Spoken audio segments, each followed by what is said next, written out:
Selamat siang. Materi yang akan kita pelajari hari ini adalah mengenai sel.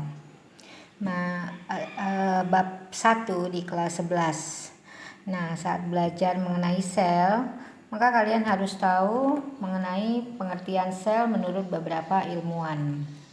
Kemudian, jenis-jenis sel berdasarkan ada tidaknya membran inti sel. Kemudian, jenis-jenis sel berdasarkan penyusun organ tubuh. Kemudian yang keempat adalah bagian-bagian utama dari sel. Kelima adalah organel sel dan fungsinya. Keenam adalah perbedaan sel hewan dan tumbuhan. Kemudian ketujuh, struktur membran sel. Dan yang terakhir adalah transport sel. Untuk yang ketujuh dan 8 nanti saya akan buat video sendiri karena penjelasannya panjang. Sekarang kita masuk ke nomor 1, yaitu pengertian sel menurut beberapa ilmuwan. Nah, saya hanya akan memberikan beberapa saja yang sering sekali dimasukkan ke dalam ujian, yaitu yang pertama adalah Robert Hooke.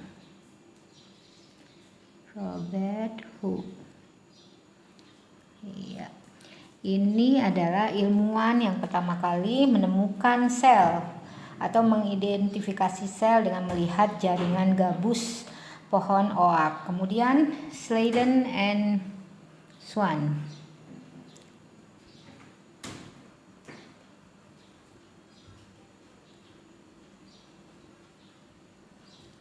Nah, kalian bisa lihat di sini ya. Depannya kan semuanya S nih. Maka Sladen and Swan ini adalah ilmuwan yang menyatakan bahwa sel adalah satuan struktural bagi makhluk hidup. Depannya S juga struktural. Kemudian ada juga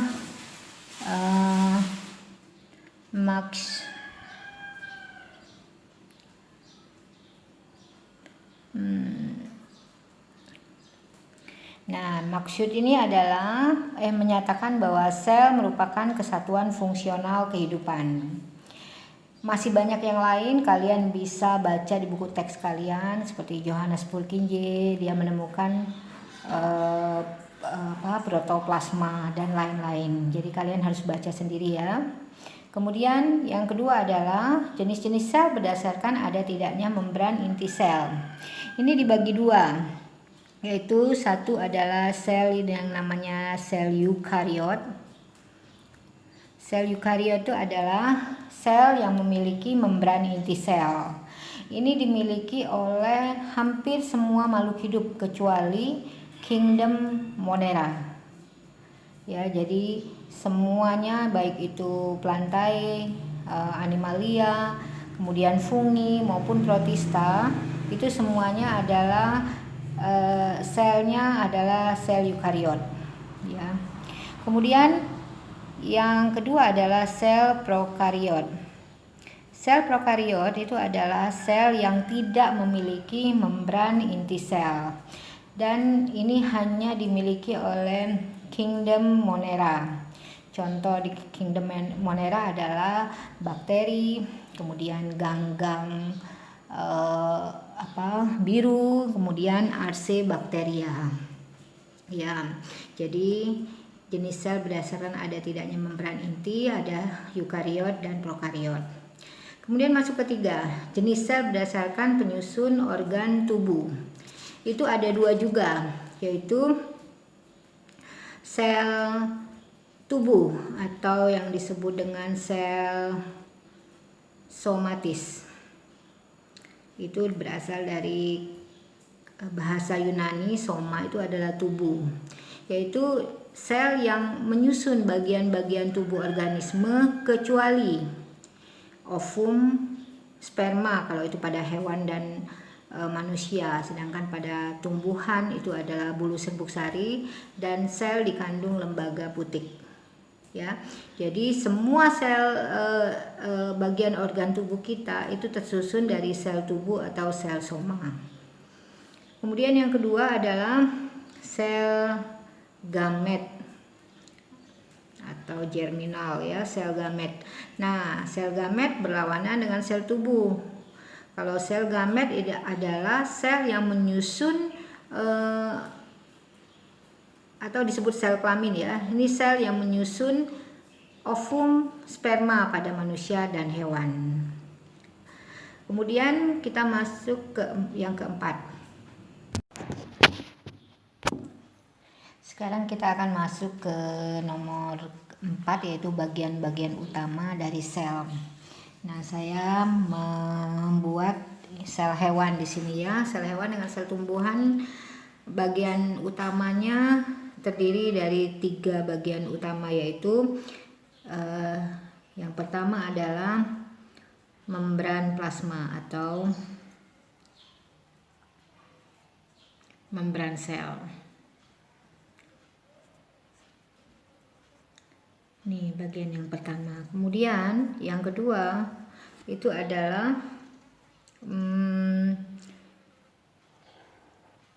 inti sel atau nukleus. Inti sel atau nukleus. Yang ketiga adalah cairan yang terdapat di luar inti sel, yaitu yang disebut dengan sitoplasma. Jadi ini adalah 3 bagian utama dari sel. Kita belajar sebentar ya mengenai membran plasma. Nah, membran plasma ini kan adalah bagian paling luar dari sel hewan maupun sel sel manusia. Ya, sel tumbuhan paling luarnya adalah dinding sel. Maka fungsinya adalah untuk melindungi bagian di dalamnya, yaitu sitoplasma. Dan juga berfungsi sebagai alat transportasi zat yang keluar atau mau masuk ke dalam sel. Karena membran plasma itu bersifat selektif permeabel atau semi permeabel. Kemudian nanti lebih detailnya lagi mengenai membran plasma saya akan jelaskan pada video tentang transport sel.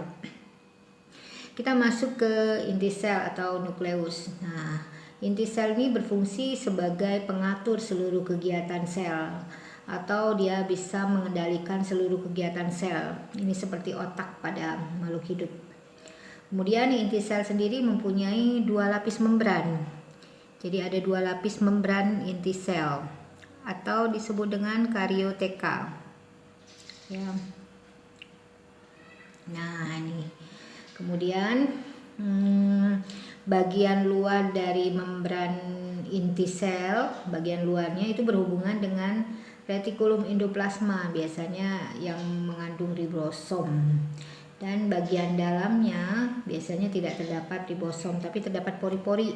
Jadi bagian dalam membran inti sel itu biasanya terdapat pori-pori yang menghubungkan inti sel dengan sitoplasma.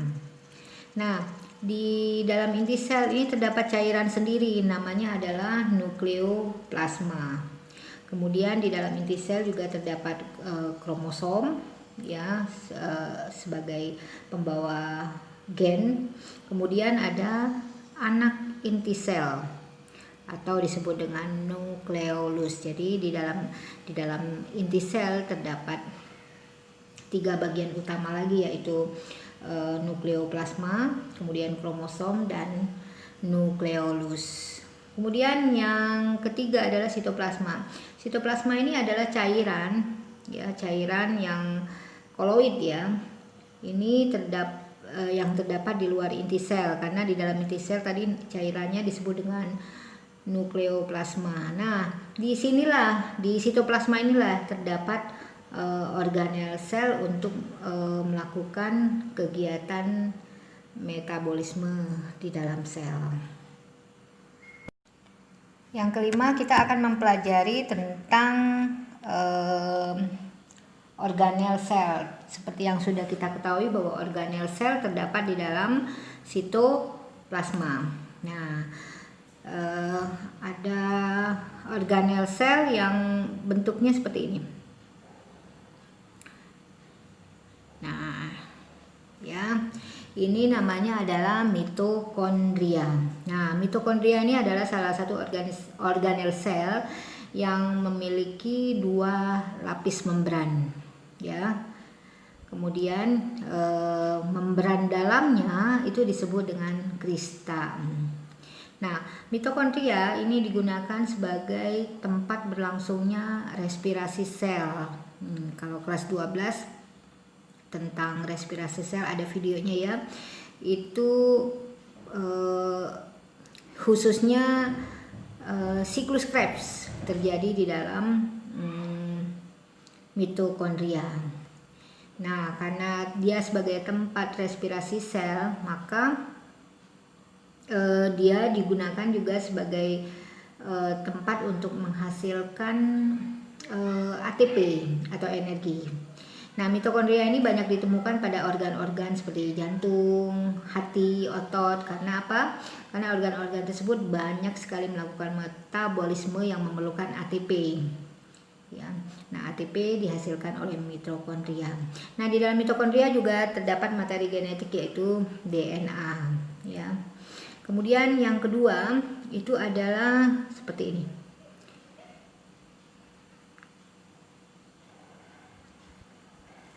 Nah, ya, RE atau retikulum endoplasma tadi ini adalah mitokondria.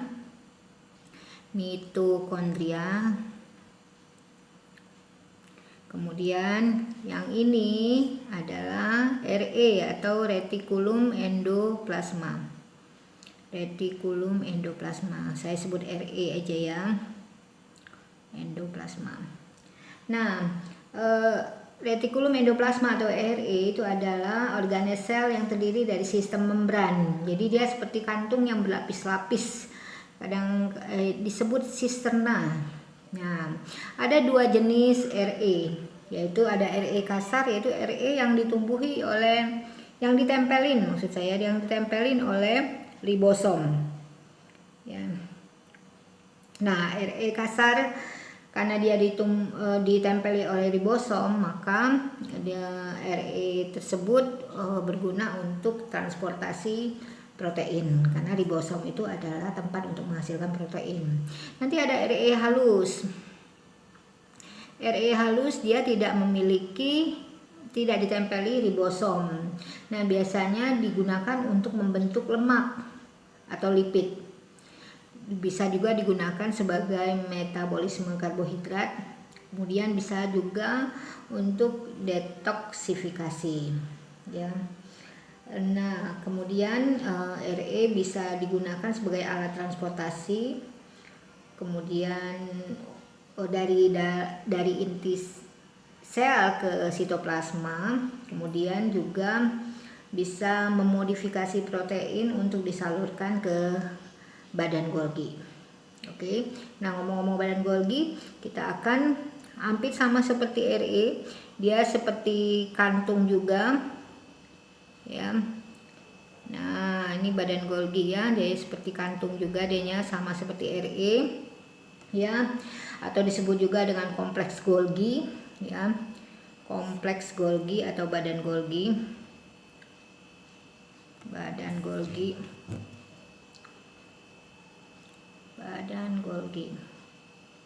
atau disebut juga kalau di tumbuhan disebut diktiosom. Nah, fungsi daripada badan Golgi ini adalah sebagai organel ekskresi. Nah, dia banyak sekali ditemukan pada organ-organ untuk ekskresi, misalkan ginjal, ya. Nah, di badan Golgi juga terdapat zimogen atau enzim yang belum aktif. Tadi bentuknya seperti kantung yang pipih ya. Nah, gunanya badan Golgi adalah untuk membentuk lisosom, ya, salah satu organel sel juga yaitu lisosom. Kemudian dia membentuk aklosom, juga dia bisa membentuk membran plasma. Jadi badan Golgi pada tumbuhan disebut dengan diktiosom. Kemudian yang keempat itu ada tadi yang dibentuk oleh badan Golgi adalah lisosom. Nah, lisosom ya. Ini satu lapis membran juga ya. Tadi yang 2 lapis membran baru mitokondria saja ya. Ini berupa kantong juga, tapi dia berisi enzim-enzim untuk pencernaan seperti enzim lipase, fosfatase, itu semua disebut dengan enzim hidrolitik. Kemudian sebenarnya enzim hidrolitik itu dibuat di RE, kemudian diteruskan ke badan Golgi dan kemudian menjadi fungsi lisosom itu adalah endositosis, kemudian dia bisa juga eksositosis, kemudian fagositosis, misalkan contohnya menelan bakteri ya, kemudian dia bisa autofagi, yaitu dia mencerna bahan-bahan yang tidak terpakai lagi di dalam sel atau yang sudah rusak, kemudian bisa menghancurkan senyawa karsinogenik. Nah, karena dia gunanya seperti itu, maka lisosom ini paling banyak terdapat di dalam sel darah putih ya. Kemudian ribosom. Ribosom tadi bisa terdapat di RE, tapi bisa juga terdapat di sitoplasma. Nah, ribosom itu adalah salah satu organel yang paling kecil. Dia hanya bisa dilihat menggunakan mikroskop elektron ya. Dia tersusun dari RNA atau ARN ya, ribonucleic acid ya. Jadi fungsinya adalah untuk sintesis protein. Kemudian ada badan mikro. Badan mikro juga memiliki membran tunggal. Nah, badan mikro itu terdiri dari peroksisom, itu pada sel hewan dan manusia. Kemudian ada glioksisom, itu pada tumbuhan. Itu dia mengandung enzim untuk memecah asam lemak sehingga menjadi gula. Itu sangat penting untuk pertumbuhan tanaman muda ya. Kemudian ada sentrosom. Sentrosom atau sentriol, sebenarnya sentrosom sebelum terjadi pembelahan itu berupa sentrosom, kemudian setelah mau terjadi mitosis atau pembelahan sel maka berubah menjadi sentriol. Ini hanya terdapat pada sel hewan sentrosom. Nah, biasanya bentuknya seperti tabung, kemudian ada kayak bintang-bintang gitu. Nah ya, itu sentrosom atau sentriol. Sentriol ini berperan dalam proses pembelahan sel ya. Kemudian apa lagi ya? Oke, saya pikir oh ya, ada satu lagi yaitu rangka sel, biasanya berupa mikrotubulus seperti itu aja ya. Rangka sel. Oke, sekarang kita masuk ke perbedaan sel hewan dan sel tumbuhan. Tadi saya sudah gambarkan mengenai sel hewan ya. Ini yang sangat berbeda dari sel hewan dengan sel tumbuhan itu adalah dinding sel. Jadi sel hewan itu bagian luarnya bukan membran plasma tapi berupa dinding sel. Nah, karena itu bentuknya jadi kaku. Jadi kalau kita melihat sel pada bawang, biasanya di sekolah ada melihat sel bawang, nah bentuknya sangat kaku ya. Ini dinding sel. Nah, dinding sel ini terdiri dari 2 lapisan ya. Dianya disusun oleh senyawa yang sangat keras, yaitu senyawa polisakarida, bisa berupa selulosa atau hemiselulosa ya. Kemudian di antara 2 dinding sel ini terdapat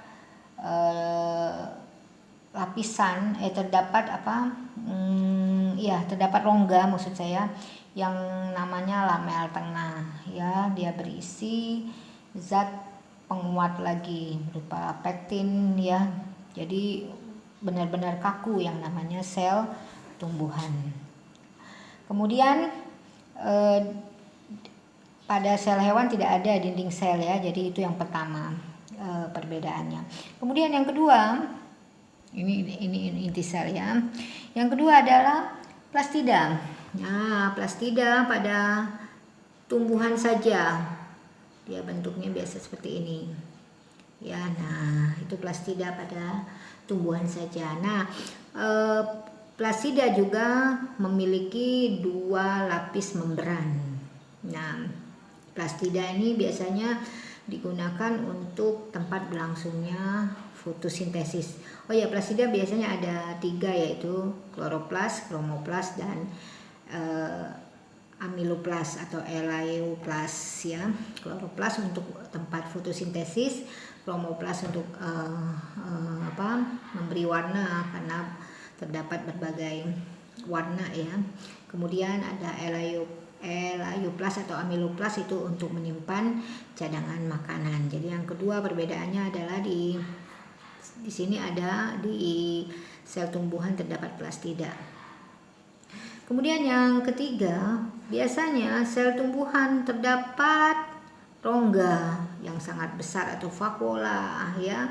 Ini adalah berfungsi sebagai tempat menyimpan makanan cadangan, bisa juga menyimpan zat atsiri ya, ya. Kemudian di sel tumbuhan juga terdapat yang namanya plasmodesmata atau plasmodesma. Sebenarnya plasmodesma itu adalah penjuluran dari sitoplasma. Jadi kalau ini sitoplasma terjadi penjuluran itu disebut plasmodesma atau plasmodesmata. Ini digunakan sebagai ruang penghubung antar sel atau sebagai seperti saraf pada sel hewan. Nah, selain itu, selain plasmodesma, jadi sudah ada 4 ya, dinding sel, plastida, plasmodesma, dan vakuola yang besar. Itu yang membedakan antara sel hewan dengan sel tumbuhan. Tapi juga di sel tumbuhan tidak terdapat sentriol ya, juga tidak terdapat lisosom.